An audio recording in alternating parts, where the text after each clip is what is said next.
Olá, você que acompanha as redes sociais do Agora RN. Esse é o Agora Entrevista e a gente hoje tem um convidado muito especial, o presidenciável Cabo Daciolo. Cabo, uma alegria lhe receber aqui, satisfação. Muito obrigado por ter aceitado o nosso convite. É um grande prazer, meu irmão, poder dizer a todos que nós estamos vindo como pré-candidato à presidência da República em 22 e estar aqui em Natal hoje tem um significado muito grande. Estamos iniciando pelo Partido Brasil 35 a nossa caminhada por um avivamento e libertação da nossa nação. Cabo, é a primeira vez que o senhor vem aqui a Natal? Não, eu, na verdade, há 30 anos atrás, eu passei meu aniversário de 15 anos aqui em Ponta Negra. Meu pai, nós morávamos em Recife, meu pai é coronel aviador, estava atuando ali na Fernando de Noronha, e nós viemos dar um passeio aqui, e aqui sempre me abraçou com um carinho muito grande. Tivemos uma votação aqui também muito expressiva, e foi importante estar aqui agora, começando por aqui, até pela história de Natal. Eu falo da Celina Guimarães, foi a primeira mulher que votou no Brasil oficialmente. Eu falei em outras emissoras hoje aqui em Natal, a questão da luta das mulheres em 1875, pelos maridos que estavam entrando no serviço militar de forma obrigatória, e elas lutaram pelos seus maridos e filhos para que isso não viesse a acontecer. A questão da abolição dos escravos também, que aqui se antecipou a Lei Áurea, que foi 5 anos antes, 1883. Então, Natal tem uma história muito forte e é de extrema importância. Nós estamos aqui, querendo a transformação da nossa nação.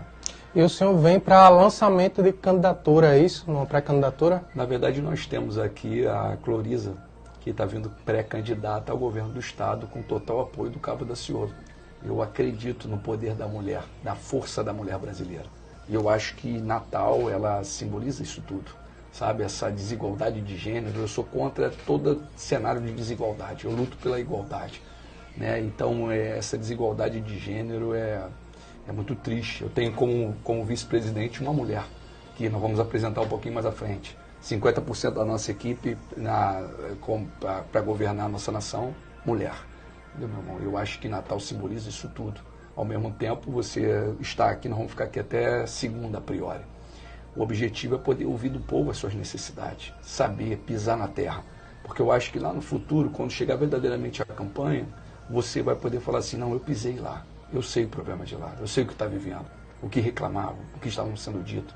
Uma das reivindicações que eu ouvi aqui, do tempo que eu estou aqui, eu cheguei cedo de manhã, e nós já almoçamos, já saímos, já caminhamos, e eu pergunto para o povo, quando eu paro para falar, e muitas pessoas falam da questão da segurança, reclamam muito da segurança aqui. E aí eu procurei saber como é que era a questão do turismo. O turismo de Natal é muito forte, o Rio Grande do Norte é muito forte no turismo. E aí eu observei que na área da segurança, aqui no Rio Grande do Norte só tem 2 viaturas para fazer a segurança do turismo. E aí nós estamos tendo esse alto índice de violência. Então, que no passado, em 2010, já eram 9 viaturas. Por que diminuiu o número de viaturas?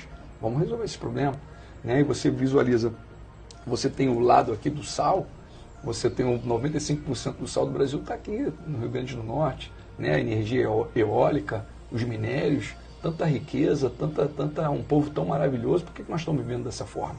Então, qual o caminho de solução? É isso que nós vamos trazer. Nós queremos ter uma pauta econômica de solução, passando, ouvindo e construindo. Nessa pauta econômica que o senhor diz, o senhor vai se lançar pré-candidato, aliás, é pré-candidato, e o que o senhor espera agora para esse Brasil que vem do governo Bolsonaro, que eu já acompanho assim, as suas últimas declarações, o senhor tem se mostrado contrário ao governo. Então, qual a sua avaliação do o que precisa ser feito caso o senhor venha a ganhar a eleição? Olha qual o grande cenário. O presidente Bolsonaro, antes de entrar, ele sempre foi contra a reforma da Previdência.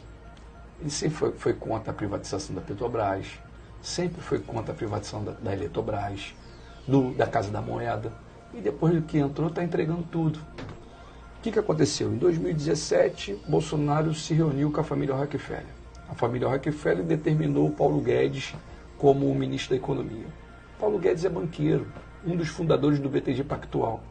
E aí não acontece o caminho primordial de mudança da nação, que seria o quê, Daciolo? A auditoria da dívida pública.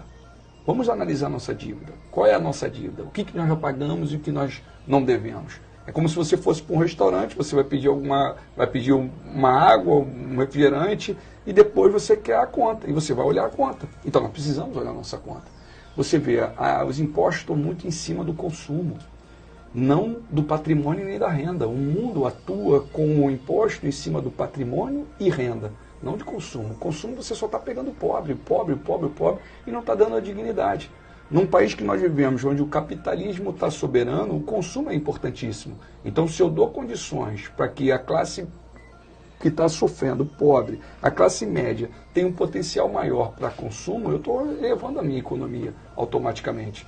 Você vê, no Brasil, estamos aí, então são 5 etapas de impostos que nós temos. Nós temos um isento, depois nós temos uma taxa de 7,5, uma de 15, uma de 22,5, uma de 27,5. Mas não se fala em tributação, por exemplo, de grandes fortunas. A tributação em cima de herança está de 2% a 8%. No resto do mundo, a tributação de grandes heranças no Japão é 55%. Nos Estados Unidos é 40%, na França é 45%, na Alemanha é 30%. Por que estamos só em 8%? Entendeu? Então, esses detalhes que é interessante. Quando chega aqui no Brasil, no consumo é 43%. Aí tu vai para o Canadá, nós estamos falando de 23%. Entendeu? A mesma coisa para a área do trabalho, para a tributação em cima da folha de pagamento. Quando você tem uma tributação em cima da folha de pagamento, aqui está 27,5%. Aí você vai no Canadá e 16%. Entendeu? Então isso tudo tem que mudar para que você possa transformar uma nação. Quando você muda a tributação do nosso povo, porque o governar é baixar juros e reduzir impostos. E aí você começa a governar. Tudo que não está acontecendo. Então a política do Bolsonaro está entregando a nossa nação. Está entregando a nossa nação não diferente do que os outros já fizeram. Porque os outros, desde Sarney até Bolsonaro, nenhum deles tiveram peito de pedir auditoria da dívida pública. E é isso que nós queremos fazer. Você vê, nós estamos agora com um tema que fica incessantemente na televisão, que é a PEC dos precatórios. A PEC dos precatórios, a única coisa que eles ficam alegando que é para poder trazer dinheiro para poder pagar o Auxílio Brasil. Mentira. Mentira. Na verdade, dinheiro para pagar o Auxílio Brasil é o que mais tem na nação. Só com lucro cambial, nós estamos falando num período de 6 meses, um valor de quase 500 bilhões. Nós estamos, há pouco tempo, foi anunciado que a Petrobras teve um lucro de 3 meses de 30 bilhões. Mas agora, há uma semana, nós tivemos 5G. O 5G foi leiloado por 47,2 bilhões. E eu pergunto, não temos dinheiro? Como assim não temos dinheiro? Nós temos uma reserva cambial, que nós estamos falando de uma casa de mais de 2 trilhões. Hoje você pega da reserva cambiais, do Tesouro Nacional e também do Banco Central, nós estamos falando de quase 5 trilhões em caixa do Brasil. O problema é que o dinheiro não está ficando para investimento da nação, está todo indo para fora. E esse é o nosso objetivo, deixar o dinheiro dentro da nação. Primeiro você cuida do teu povo, primeiro você alimenta teu povo, o que sobrar você exporta. Mas nós precisamos deixar uma carne a preço justo aqui, um combustível a preço justo aqui. Nós somos autossuficientes em petróleo. O Brasil é autossuficiente em petróleo. Nós temos refinarias. Por que eu estou pagando e o povo brasileiro está pagando um diesel, uma gasolina, um gás de cozinha tão caro? Por que isso? Não precisa ser dessa forma. Mas nós estamos... O mundo, ele atua em cima do dólar. Ótimo, vamos exportar em cima do dólar. Mas para o povo brasileiro eu vou atuar em cima do real. Entendeu? Por que eu tenho o maior rebanho bovino que nós temos no mundo é Brasil? Por que a carne está tão cara aqui?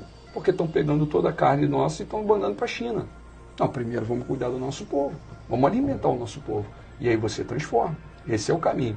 Eu falei rápido sobre a questão da securitização, nem passei. Quando eu estou falando da PEC, essa PEC que está aí, a PEC dos precatórios, ela tem um jabuti muito grande dentro dela que ninguém falou. Imprensa nenhuma fala, ninguém falou. Que é justamente uma política de securitização. Não é para ativos, não é dívidas ativas, não é isso. É de recebíveis das dívidas ativas. Eu estou falando de debêntures. Entendeu? Então, a partir desse momento, o que eles fazem?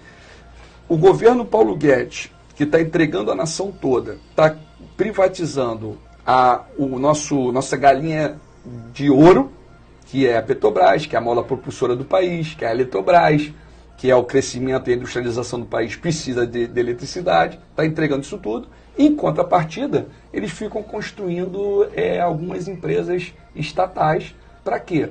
para criar um papel, eles emitem papéis financeiros, aí vem os investidores, normalmente bancos, compram esses papéis, já aconteceu isso há pouco tempo em BH, o município lá criou uma empresa, 230 milhões, aí pegou o BTG Pactual, um dos bancos que o Paulo Guedes é fundador, comprou esses papéis, teve um lucro aí ganhando em cima 880 milhões, e aí tem como garantia o quê? Que é a grande preocupação, e aí eu peço que todos que ouçam esse vídeo possam compartilhar. Por quê? Porque entra como garantia a arrecadação tributária do povo brasileiro.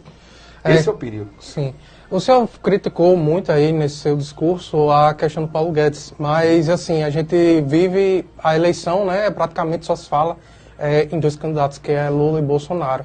Como é que o senhor vê essa polarização e o que é que o senhor espera agora nessas eleições? Olha, o Bolsonaro, na verdade, as pessoas votaram no Bolsonaro porque não aguentava mais o PT. Eram 13 anos de governo do PT. E aí votaram no Bolsonaro. E agora eles estão vendo que Bolsonaro não é tão diferente de Lula. Eles são iguais. Eles não atuam como libertação da nossa nação. Eles não querem libertar a nação. Enquanto está essa briga, polarização de esquerda e direita, essa briga dentro dos lares, das casas, das famílias, enquanto isso eles estão entregando a nossa nação toda. O Brasil, ele sustenta o mundo, é o celeiro do mundo. Nós ainda estamos entregando a nossa matéria-prima. Nós estamos vivendo de commodities. Qual vai ser o momento que eu vou industrializar a minha matéria-prima? Quando eu vou transformar ela em material manufaturado? Esse é o crescimento. Essa é a transformação. Eu tenho que exportar não matéria-prima, sim um material manufaturado. Com isso eu vou oxigenar minha economia, haverá investimento. Eu não posso parar um país. Como é que eu paro um país 20 anos em investimento? Como é que você cresce sem investir? Como é que você tira, e um dos maiores propósitos da elite e do poder é tirar a educação do povo. Você tira a educação do povo e você escraviza um povo. Agora dá uma educação para o povo e você transforma o povo. Então Lula e Bolsonaro, eles trabalham para os mesmos senhores, que são os banqueiros na grande maioria. Eles não tiveram coragem de pedir uma auditoria da dívida pública. Nesse sentido, assim, principalmente porque a sua base lá no Rio de Janeiro é muito militares e tal. O senhor acha que Bolsonaro ele decepcionou a categoria dos militares? Olha, o Bolsonaro ele trouxe satisfação para os generais. Para o alto escalão está satisfeito com ele. A base não. A base, tanto de praça até coronéis, pode ter certeza que não. Sim, existe uma grande decepção, mas não foi só na área militar. Existe uma decepção do brasileiro de forma geral, né? Nós queríamos algo novo, acreditávamos que viria alguma coisa nova. E aí eu pergunto, que novo é esse? Que nós estamos aí batendo uma taxa de o dólar está mais de 5,50. Aí você fala, mas é a pandemia. Não, não foi a pandemia. Antes da pandemia chegar, o dólar já estava em R$5. Mas você pode parar e analisar o seguinte, eu pego um ministro da economia que tem empresas em paraísos fiscais, quanto maior a taxa do dólar subir, maior ele ganha, maior ele lucra. O Bolsonaro fala uma besteira, ele está ganhando, ele já sabe, ele provoca o cara fala besteira, ele está ganhando trilhões. Entendeu? E aí o Brasil está sendo entregue, o povo está sofrendo. Eu quero libertar meu povo, meu irmão. Quero trazer dignidade para o meu povo. Eu quero andar essa nação pregando o amor, na presença do Espírito Santo. Não tem nada a ver com religião. Eu não prego religião. Diz a palavra que a única religião que ele considera pura e imaculada é cuidar dos órfãos e das viúvas na sua dificuldade e não se corromper com esse mundo. Eu não prego religião, prego amor. O amor transforma. E é dessa forma que nós vamos transformar a nossa nação. Cabo, e outra coisa assim, a gente também acompanha muito seu crescimento, principalmente pelas redes sociais, né? Porque o senhor tiveram muitos memes na época da campanha. Como é que o senhor vê essa repercussão? Eu acho positiva, meu irmão. O meme, quando você vai ver o significado, é uma repetição de algo. Nós chamamos a atenção de alguma forma. Até aquele momento, o Daciolo era conhecido no Rio de Janeiro, não era conhecido ainda nacionalmente. E aí foi uma porta que abriu de forma sobrenatural. Eu virei deputado federal, primeiro mandato, visualizei que aquilo ali era uma grande mentira, tudo contra o povo, e eu tenho 45 anos e eu tenho vigor para lutar pelo meu povo agora. Eu estou cheio de gás para poder trazer a transformação e libertar meu povo. A libertação do povo não tem a ver com esquerda e direita, tem a ver com quem está nos explorando. Nós somos colônia. Nós temos dois polos que estão nos explorando muito, que é os Estados Unidos e a China. Está na hora de bater na mesa e falar, opa, parou, agora eu vou cuidar do meu povo, o que sobrar é como se você fosse um agricultor. Você vai plantar, você vai colher, você vai se alimentar, o que sobrar eu vou exportar. Caso contrário, meu povo vai comer primeiro. E é isso que nós vamos fazer. Quero cuidar do meu povo, meu irmão. Quero transformar a minha nação. O senhor bate muito nessa tecla de esquerda e direita, que essa polarização é meio errada. Mas a gente sabe que geralmente no segundo turno vão dois candidatos, né? E aí, nesse sentido, o que é que o senhor espera, né? Do segundo turno, por exemplo, for Lula ou Bolsonaro? Eu, na verdade, eu não vejo o segundo turno como Lula e Bolsonaro. Eu vejo o Cabo Daciolo com alguém. Não consigo enxergar eles. Entendeu? Eles são as mesmices, eles são os mesmos de sempre. O povo está conseguindo enxergar isso. O povo vê isso. Você pega, o governo do PT, você vai ver que o ministro da Economia, Henrique Meirelles, em determinado momento era o Joaquim Levy, e depois agora o Paulo Guedes. De repente você vê Joaquim Levy, que era ministro da Economia do governo PT, da Dilma, ele estava como presidente do BNDES do governo Bolsonaro. Entendeu? Eles são amiguinhos. Aí você vê agora o Bolsonaro, que veio com um discurso contra o Centrão, que não se afiliava a isso, na verdade ele sempre foi do Centrão. Ele nunca saiu do Centrão. É mesmo isso. E sabe o que é o mais interessante? Inclusive sempre... ele vinha até com esse discurso da anticorrupção, né? Sempre foi esse discurso aí, e aí você para e observa. Entregando a nossa nação, observa. Nós estávamos no auxílio emergencial, nós tínhamos 40 milhões de brasileiros que estavam recebendo o auxílio emergencial. Aí agora acabou o auxílio emergencial, entrou o Auxílio Brasil, atendendo inicialmente 14 milhões e pouquinho, com o objetivo de atender 17 milhões. Eu pergunto, e os 22 milhões que ficaram para trás? O que eles vão comer esse mês? Como é que vai ser isso, se o desemprego só aumenta? Observa, falaram de um ajuste fiscal, aí eles falaram de um ajuste fiscal, aí entraram com a reforma do teto, entraram com a reforma da Previdência, entraram com a reforma trabalhista, entraram com diversas reformas, sempre dizendo, olha, vai aumentar o emprego, a economia vai melhorar. O que melhorou? O que melhorou? Nós estamos afundando. Observa uma coisa, o Banco Central, a política monetária do Banco Central é uma política de abismo total, de crise, é proposital. Eles estão criando uma crise, deixando o povo com fome porque querem criar uma guerra civil na nação. Querem simplesmente entregar a nossa nação. E eu não permito isso, eu luto para que isso não aconteça. Na presença do Espírito Santo, que eu sei o quão grande é essa luta e quão difícil é essa luta. Mas eu acredito nessa transformação e vou lutar para que isso não aconteça. Vou lutar para que os olhos sejam abertos, as pessoas possam ver e falam assim, por que eu estou vindo candidato por um partido pequeno, sem recurso? Sendo que todos os convites, eu tive convites para vir candidato por diversos partidos. Quando acabou a eleição de 2018, nós tivemos uma votação expressiva. Nós ficamos na frente de Álvaro Dias, de Meirelles, de Marina. Eles queriam o Cabo Daciolo, mas eu não voto em menos pior. Eu sei quem são eles. Eu num debate, nos bastidores, eles são todos amigos, varão. Lá no Congresso, toda terça-feira, tem reunião do Colégio de Líderes, todos os partidos estão lá, tudo amiguinho, varão. Olha como é que eles votam. Observa como é que eles votam, e sempre contra o povo. E por que o senhor optou pelo Brasil 35? O Brasil 35 tem uma mulher de garra por trás dele. Tem uma senhora com uma história muito linda por trás dele. Estou falando da dona Sueide. Uma história de uma jovem com uma mãe da Síria, com um pai africano, uma de perseverança, de garra, que não se vendeu, que não se corrompeu, que construiu no meio familiar, construiu um partido com o desejo de transformação, e que eu tive a oportunidade de conhecê-la e que houve o convite para que eu estivesse nele. Então, se eu quisesse dinheiro, se eu quisesse poder pelo poder, eu vinha candidato a deputado, a senado, mas não é isso que eu quero. Eu quero transformar o meu povo, eu tenho vigor para lutar pelo meu povo agora, num cenário de crise que eles estão provocando. Olha, observa. A inflação, com o preço do dólar, com o barril de petróleo, só subiu. Já estamos em 2 dígitos. O Banco Central entra com uma política monetária de aumento de juros.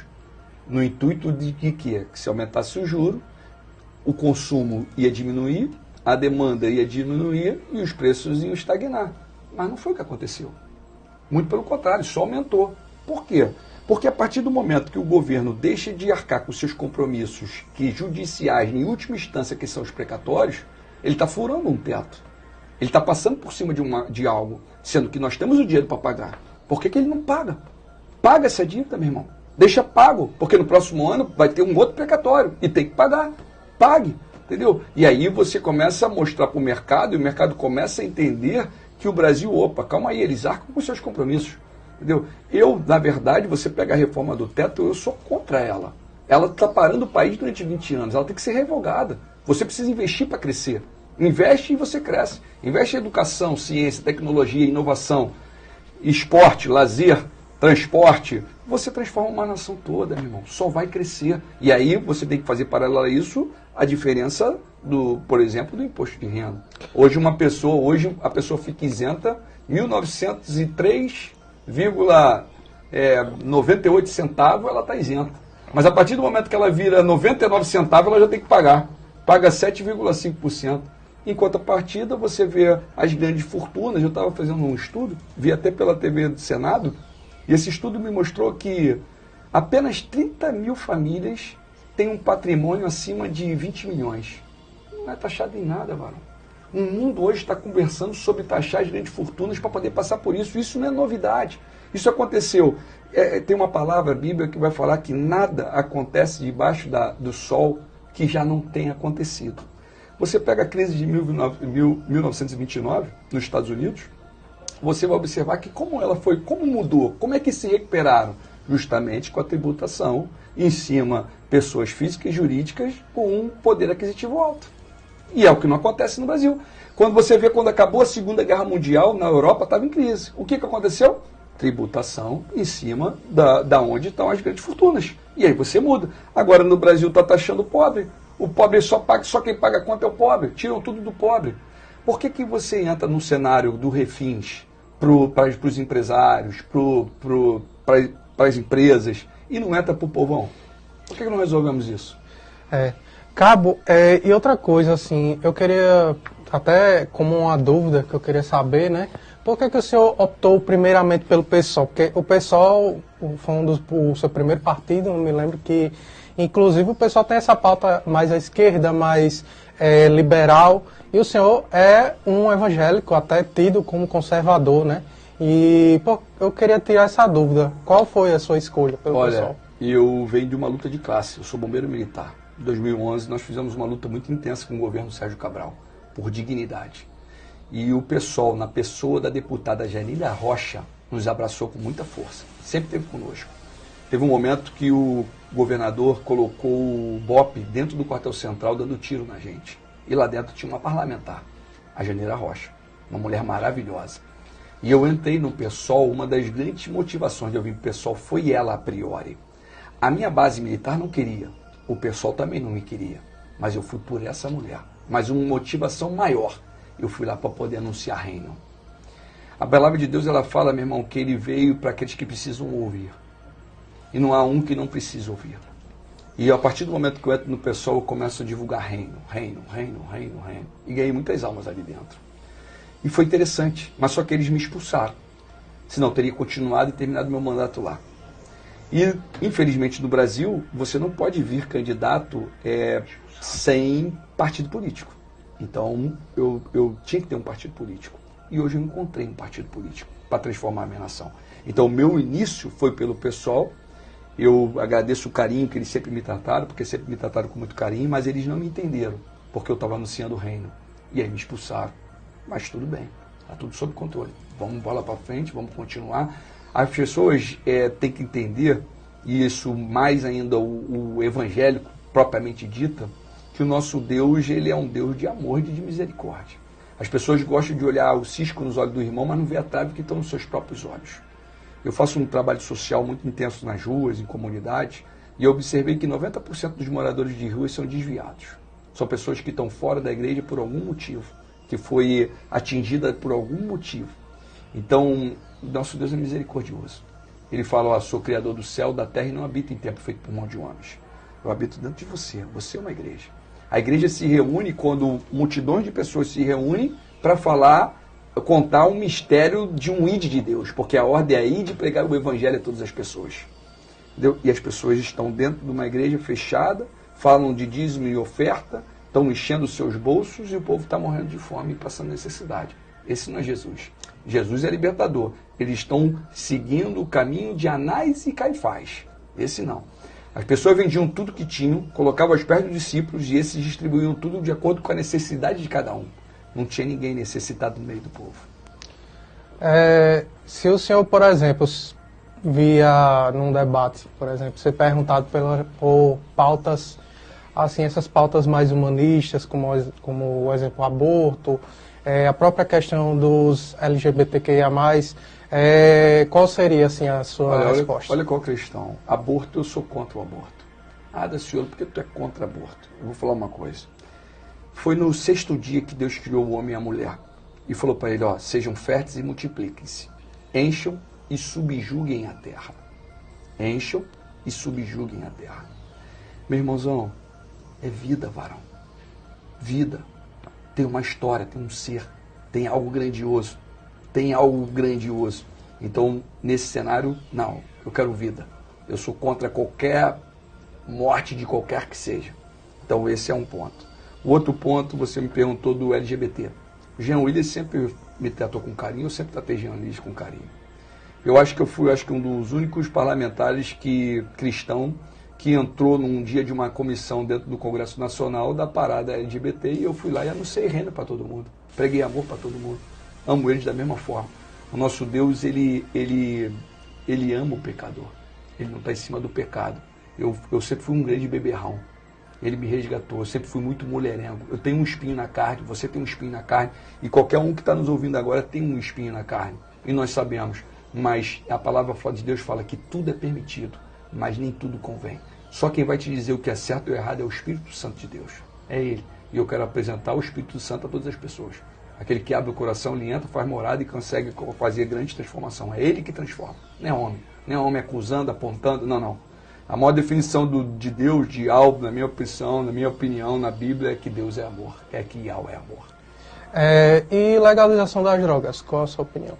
Olha, nós temos um tema da legalização da droga que ele está muito polêmico nesse cenário mundial, né? É um tema que você pega, você visualiza. No Rio de Janeiro.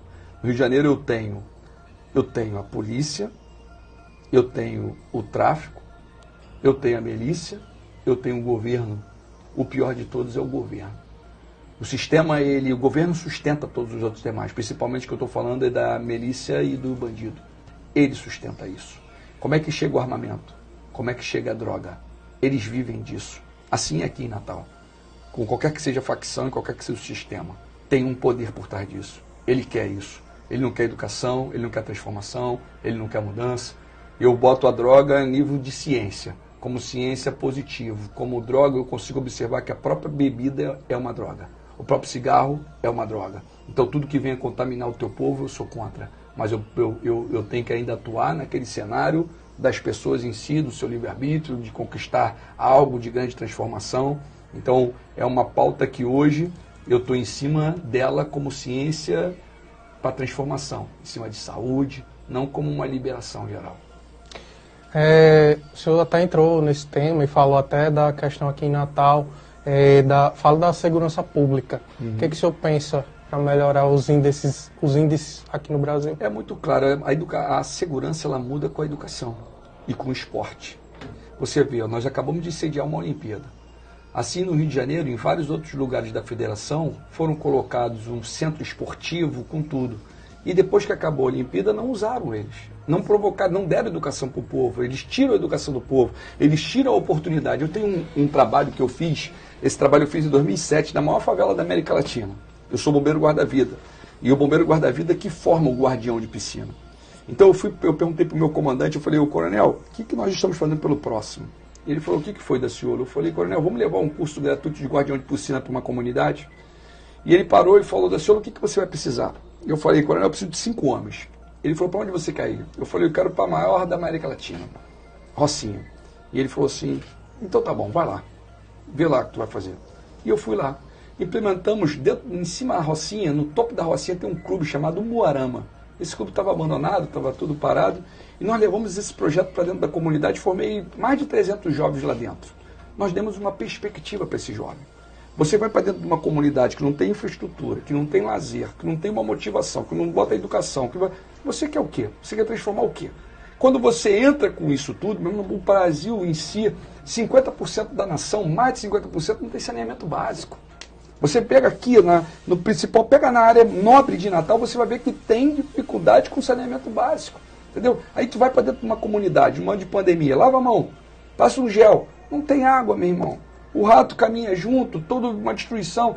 Infelizmente, o político ele olha muito para a obra que os olhos podem ver, mas ele não está preocupado com a obra que traz as grandes transformações. Então, dá educação para o povo e você vai acabar com o tráfico. Você vai acabar com... Você vê o sistema. Hoje nós temos quase 1 milhão de presos. Eu pergunto, qual é o trabalho de transformação, de ressocialização desses presos? Eu quero que ele volte para a sociedade. Eu não quero que ele fique pior. E qual é o trabalho que está sendo feito? Qual é a transformação que está sendo feita? Então a segurança ela começa a partir desse momento, principalmente dos jovens infratores.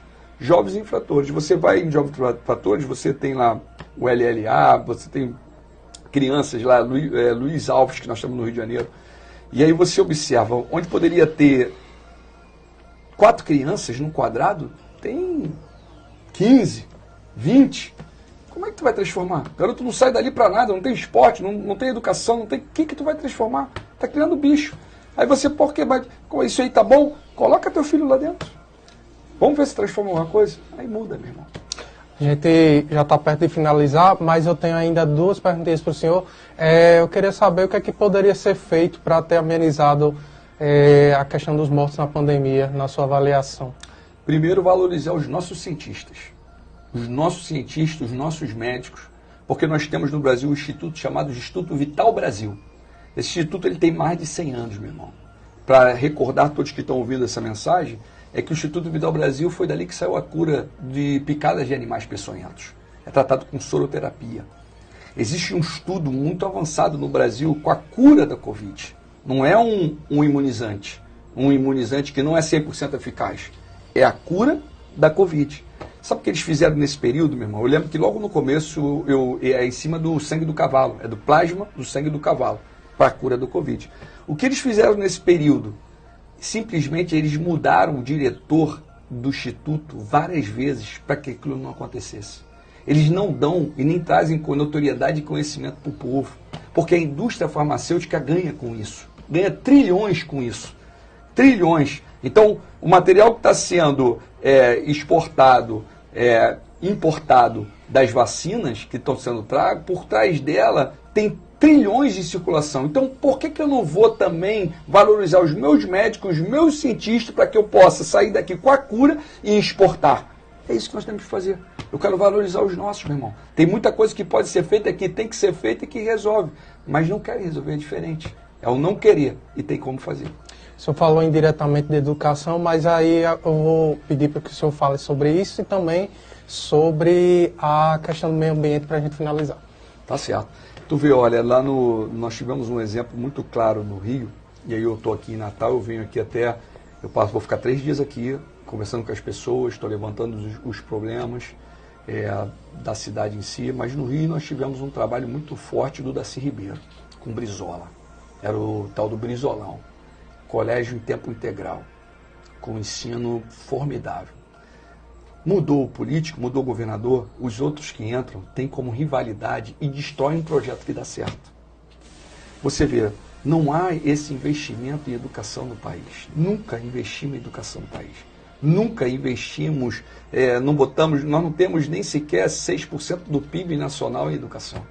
A meu propósito é botar 10% do PIB nacional para cima da educação, no mínimo. As nossas universidades, nossas faculdades federais, eles estão sucateando, eles querem acabar com elas. Proposital. Então, dá educação para um povo e você transforma. E para tu dar educação, você tem que investir. Você entra com investimento. Eles pegam o dinheiro do orçamento da nação e colocam para a dívida pública, mas não colocam para a educação, não colocam para a saúde, não colocam para a infraestrutura. Nós estamos hoje em pleno século XXI e nós temos as ferrovias que nós temos no país e Dom Pedro. Já em respeito da Mata Atlântica que você falou, nós temos a maior riqueza, meu irmão, que nós temos, o mundo, né? O mundo sabe disso, é a Amazônia. É muita riqueza, biodiversidade. 1 hectare de terra do agroflorestal é 10 vezes mais lucrativo do que o gado. É 9 vezes mais lucrativo que a soja. A próxima riqueza mundial é a água. Os maiores lençóis freáticos que nós temos de água, aquíferos no mundo, Brasil, Amazônia. Nós vamos valorizar e cuidar dela. Cabo, muito obrigado pela sua participação, ter aceito o nosso convite, ter vindo até aqui. Prazer. E aí deixa a sua última mensagem para a gente finalizar. Olha, queria aqui lembrar aqui a todos da Cloriza, que está vindo pré-candidata a governo do estado. Vai ter uma reunião amanhã em Mossoró. Depois eu quero frisar aqui o horário. Alguém pode me informar o horário? 18 horas, no hotel Vila Oeste. Eu quero convidar você para estar lá. Que nós possamos transformar, você que não tem nada a ver com a política, mas que quer a transformação do teu país, que você possa vir se filiar também no Partido Brasil. Que nós possamos unir as nossas forças para pelo menos tentar. Vale a pena tentar. Dizer a todos de Natal que eu amo vocês, quero agradecer o carinho e que as mulheres brasileiras, eu tenho como um grande exemplo de força a mulher do Rio Grande do Norte. É uma base. Quando eu falo de Celina Guimarães e de todas as outras que eu já citei aqui. Amo vocês, obrigado pelo carinho, obrigado pela atenção. E nós vamos continuar, pós-Natal, a nossa caminhada pela nação para pisar na terra e ver o problema e trazer soluções. Obrigado, Cabo. Termina agora o Agora Entrevista. E para você que está nos acompanhando, fique sempre ligado nas nossas redes sociais e acompanhe a nossa próxima entrevista. Até mais. Glória a Deus, glória a Yahweh.